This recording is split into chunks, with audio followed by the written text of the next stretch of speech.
हर किसी के जीवन में दुख जरूर होता है। ये अलग बात है कि हर किसी के दुख का लेवल अलग होता है, कहीं ज्यादा तो कहीं कम। अक्सर लोग दुखों को अपने ऊपर हावी होने देते हैं, जिसके कारण जिंदगी में वो बिखर जाते हैं। जबकि गौतम बुद्ध के अनुसार दुख हमारी जिंदगी में हमें निखारने आते हैं। पर अक्सर लोग दुख में टूट जाया करते हैं।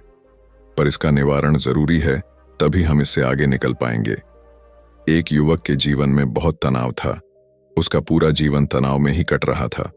उसे ऐसा लग रहा था जैसे वह अपना जीवन नहीं जी रहा, बल्कि वह अपने जीवन में तनाव को जी रहा है। जब उस युवक की शादी नहीं हो रही थी, तो उस युवक को शादी का तनाव था। जब उसकी शादी हो गई तो भी उसके जीवन में तनाव था। धन दौलत रुपए पैसे का तनाव भी उस युवक को हो गया था। उस युवक के बच्चे नहीं हो रहे थे तो उसका तनाव और बढ़ गया। अगर बच्चा हो गया तो फिर उसके भविष्य का तनाव था। उसका जीवन तो जैसे तनाव से भरा हुआ था और वह इन सब से छुटकारा पाना चाहता था। एक दिन उसे कुछ सन्यासी दिखे। वो सन्यासी उस युवक को बहुत प्रसन्न और सुखी लग रहे थे। उनके चेहरे पर किसी भी प्रकार का तनाव नजर नहीं आ रहा था। उनको देखकर युवक को लगा, शायद सन्यासियों का जीवन तनाव मुक्त रहता है।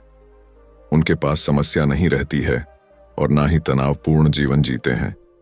शायद इनका जीवन ही सर्वोत्तम जीवन है। इसीलिए उस युवक ने अपना घर परिवार त्याग दिया और वो भी सन्यासी बन गया।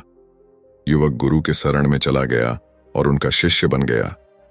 तनाव ना तो कोई शहर है, ना कोई देश जो उसे छोड़कर चला जाए। वह तो बार बार तनाव में घिर ही जाता था। उसके घर बार छोड़ने के बाद उसके जीवन में एक नई तरह तनाव आ गया था। आश्रम के नियमों को पालन करने का तनाव, शिक्षा ग्रहण करने का तनाव, और सबसे बड़ा तनाव तो ये था कि भिक्षा कैसे मांगे। और सारे शिष्यों से झानी बनने की होड़ लगी रहती थी। कुछ दिन तो सही चला, पर उसने महसूस किया कि उसके सांसारिक जीवन में भी तनाव है और आश्रम में रहने में भी तनाव है, तो क्यों ना मैं परिवार के साथ रहूं। और यह सब सोचकर वह आश्रम से भागना चाहता था।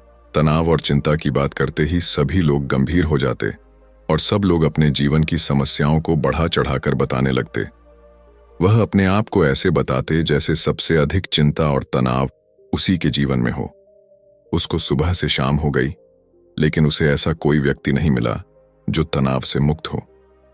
फिर उसे एक व्यक्ति ने कहा, इस धरती पर एक ऐसा व्यक्ति है जिसके जीवन में कोई तनाव नहीं है, और वह व्यक्ति है शराबी। अब तुम एक शराबी व्यक्ति को ढूंढो और उससे पूछो कि क्या तुम्हें किसी प्रकार की चिंता है, क्या उसे किसी प्रकार का तनाव है। फिर शिष्य उस व्यक्ति की बात सुनकर एक बहुत बड़े शराबी को ढूंढने निकला, जो हमेशा ही नशे में धूत रहता है। फिर वह व्यक्ति शराबी से कहता है, मैंने सुना है तुम्हारे जीवन में कोई चिंता या तनाव नहीं है, क्या तुम्हारा जीवन तनाव मुक्त है। शराबी ने लड़खड़ाते हुए कहा, तनाव? तनाव क्या होता है? तनाव किस चीज का नाम है? मुझे नहीं पता। ये सुनते ही शिष्य खुश हुआ। उसे लगा उसे वो व्यक्ति मिल गया है जिसकी उसको तलाश थी।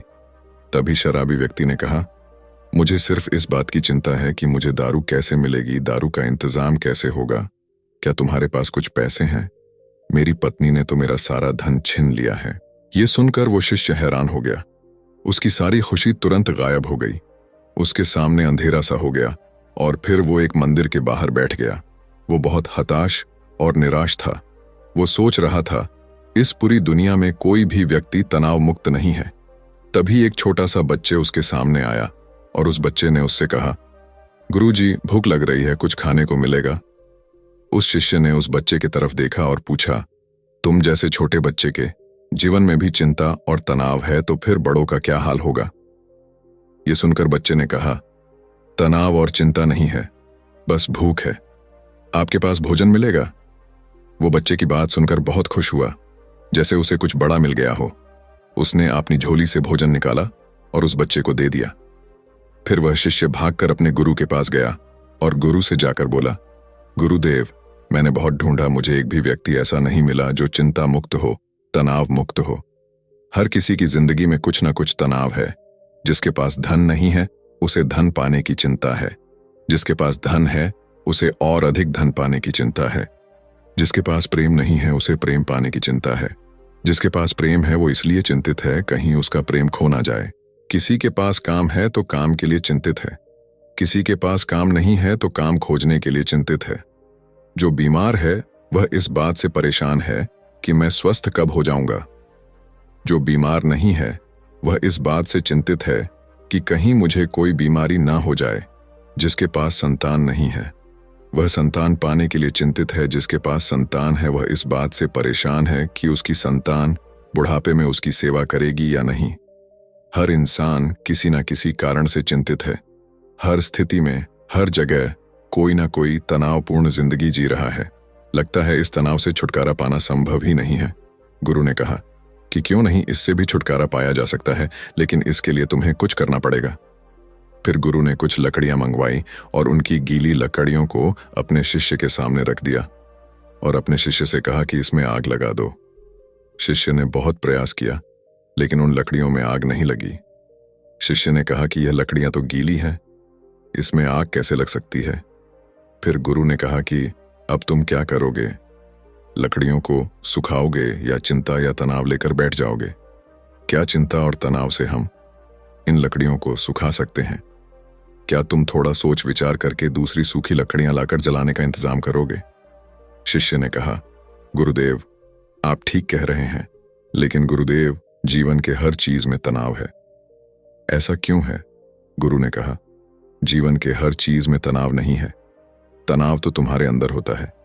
चिंता तुम अंदर ही अंदर करते हो, और जहां पे चिंता और तनाव उत्पन्न होता है वहां सफलता नहीं मिलती, काम सही से नहीं होती, मानसिक स्थिति भी सही नहीं होती है, और काम सही नहीं होने की वजह से तुम और तनाव में चले जाते हो। शिष्य ने कहा, गुरुदेव अगर चीजें हमारे अनुसार होने लगे तो हमें तनाव आएगा ही नहीं, हम चिंता नहीं करेंगे। जैसे लकड़ियां गीली ना हो, हमें सूखी लकड़ियां मिल जाएं तो हमारे अंदर तनाव उत्पन्न होगा ही नहीं। तब तो यह लकड़ियों के निर्भर करेगा कि मैं तनाव लूं या ना लूं। गुरु ने कहा, जिस बात को हम स्वीकार कर लेते हैं कि जीवन में हमें सूखी लकड़ियां नहीं मिलती है, तो हम पहले ही सूखी लकड़ियों का इंतजाम करते हैं। लकड़ियां ना भी मिलती हैं तो हम सभी विचार करते हैं कि सूखी लकड़ियां क्यों नहीं मिली, मुझे गीली लकड़ियां ही क्यों मिली। फिर हम उन गीली लकड़ियों को सुखाने का प्रयास करते हैं, ना कि अलग अलग कल्पना में खो जाते हैं। अलग अलग चिंताओं का घेरा बना लेते हैं कि सूखी लकड़ियां हमें क्यों नहीं मिली, अब मेरा क्या होगा। ऐसा सोचने वाले हमेशा तनाव में ही रहते हैं। जीवन में कुछ परेशानियां होती हैं, कुछ समस्याएं हम खुद बना लेते हैं, जबकि वह समस्या है वास्तव में नहीं है। शिष्य ने कहा, गुरुदेव मैं कुछ समझा नहीं। फिर गुरु ने कहा, तुम अपने परिवार को छोड़कर यहां क्यों चले आए? शिष्य कहा, मेरे जीवन में बहुत तनाव था। गुरु ने शिष्य से कहा, यहां तुम्हारे जीवन में तनाव नहीं है क्या? शिष्य ने कहा, यहां भी तनाव है। फिर गुरु ने कहा, अगर तुम्हारे अंदर हर काम को लेकर ये भाव उठते हैं कि यह कैसे होगा, मैं कैसे करूंगा, मैं इसका हल चाहता हूं, मैं कैसे इसका सामना करूंगा, मैं चाहता हूं लेकिन मैं कर नहीं पाऊंगा, मेरे साथ ही ऐसा क्यों होता है? ऐसा ना होकर अगर ऐसा हो जाए कि मुझे कोई ना देखे, मैं छुप जाऊं, किसी का मुंह पर ध्यान ना जाए, अब मेरा क्या होगा? ये मैं कहां फंस गया? क्या यह भाव तुम्हारे भीतर तुम्हारे परिवार के साथ इस आश्रम में नहीं उठते? शिष्य ने कहा, हां बिल्कुल ऐसा ही होता है गुरुदेव। जब मैं परिवार के साथ था तब भी तनावपूर्ण था, और जब मैं यहां पर हूं तब भी तनावपूर्ण हूं। गुरु ने कहा, समस्या बाहर नहीं है, समस्या तुमने अपने भीतर बना रखा है। काल्पनिक बातों को सोचकर, जो कि शायद कभी घटित ही ना हो, वह सोचकर तुम चिंताग्रस्त रहते हो, तनाव में रहते हो। फिर गुरु ने अपने दूसरे शिष्य को दूध लाने के लिए कहा। वह दूसरा शिष्य एक ग्लास में दूध लेकर आया। फिर गुरु ने उस ग्लास को अपने सामने रख दिया। उसके बाद उस ग्लास की तरफ देखकर चिंतित होने लगे। यह सब वह शिष्य देख रहा था जो गुरु के पास चिंता से छुटकारा पाने आया था। गुरु को इतना चिंतित देखकर वह बोला, गुरुदेव क्या बात है, आप चिंतित क्यों हैं? तब गुरु बोले, मैं दूध को लेकर चिंतित हूं। मुझे इस बात की चिंता है कि कहीं बिल्ली दूध को गिरा ना दे, कहीं यह दूध खराब ना हो जाए या फिर इसे कोई पी ना जाए। शिष्य गुरु के मुंह से ऐसी बातें सुनकर हंसने लगा। उसने गुरुदेव से कहा, इसमें चिंता करने वाली क्या बात है? अगर इस दूध को बिल्ली ने गिरा भी दिया या कोई पी भी गया या गिर भी गया तो क्या होगा? आपको फिर से मिल जाएगा। वैसे आपका चिंता करना व्यर्थ है, क्योंकि इस दूध को ना तो बिल्ली ने गिराया है, ना ही खराब है, ना ही इसे किसी ने पिया है। हो सकता है भविष्य में ऐसा हो भी ना। शिष्य के मुंह से यह बातें सुनकर गुरु मुस्कुराए और बोले, मैं भी तो तुम्हें यही समझाना चाह रहा हूं कि भविष्य की घटनाओं के बारे में चिंता करना व्यर्थ है, जो हमारे साथ हुई नहीं। जिस दिन तुम ये बात समझ लोगे कि एक समस्या होती है तो उसका समाधान भी होता है, लेकिन उस समाधान को करने के लिए हमें कार्य करने पड़ते हैं और उसका परिणाम भी होता है, उस दिन तुम्हारे जीवन में कोई भी तनाव नहीं रहेगा। शिष्य ने कहा, गुरुदेव, आप सही कह रहे हैं। मुझे एक बच्चा मिला था। उसने मुझसे कहा कि मुझे ना तो तनाव है, ना मुझे कोई चिंता है, मुझे तो सिर्फ भूख है। तब मैं समझ ही नहीं पाया था, समस्या भूख है, तनाव व चिंता नहीं। दोस्तों, आप भी बिना वजह की चिंता मत किया करो जो आपके साथ हुआ ही नहीं। उसके बारे में चिंता करना व्यर्थ है। जो आपको चाहिए उसके लिए आप परिश्रम करो। और अपने वर्तमान में जो इस वीडियो में इतना ही। मिलते अगली वीडियो में।